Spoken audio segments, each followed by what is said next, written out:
আসসালামু আলাইকুম। ইনফো টেলিভিশনে আপনাদের সকলকে স্বাগতম। খবর পড়ছি আমি পিয়ারানি।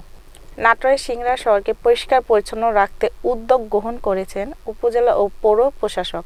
শনিবার সকাল ৯টা হতে পরিচ্ছন্নতার শুরুতেই সিংড়া কেন্দ্রীয় মসজিদ থেকে চাঁদপুর মসজিদ পর্যন্ত ১ কিলোমিটার হাট-সিংড়া খোলার আবর্জনা পরিষ্কার করা হয়। উচ্ছেদ অভিযানে পরিচালনা করেন সিংড়া পৌরসভা প্রশাসক ও ইউএনও মাজারুল ইসলাম। এ সময় উপস্থিত ছিলেন ভূমি সহকারী কমিশনার মোহাম্মদ গোলাম রাব্বানী সর্দার, সিংড়া পৌরসভার প্রধান সহকারী মোহাম্মদ জিল্লুর রহমান, সিআই মোহাম্মদ শহীদুল ইসলাম সহ বিভিন্ন কর্মকর্তা কর্মচারীবৃন্দ। কাবিল উদ্দিন কাফির তথ্যচিত্র ও প্রতিবেদনে বিস্তারিত।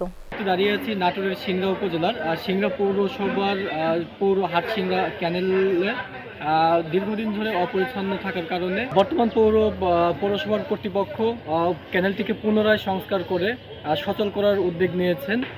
আজকে থেকে তাদের অভিযান শুরু হয়েছে। তারা জানিয়েছেন যে আজ থেকেই তাদের অভিযান অব্যাহত থাকবে।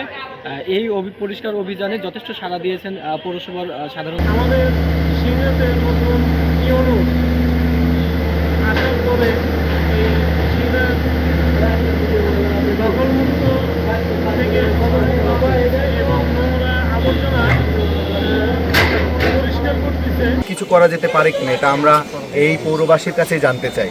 আপনারা আমাদেরকে জানাবেন আর কি করলে এখানে সৌন্দর্য বর্ধন হবে এবং মানুষ একটা প্রাকৃতিক বায়ু যে নিঃশ্বাস অক্সিজেন এখান থেকে মানুষ নিতে পারবে সেই চেষ্টাটা আমরা অব্যাহত রাখবো আপনাদের সহযোগিতা। ধন্যবাদ এতক্ষণ ইনফো টেলিভিশনের সাথে থাকার জন্য।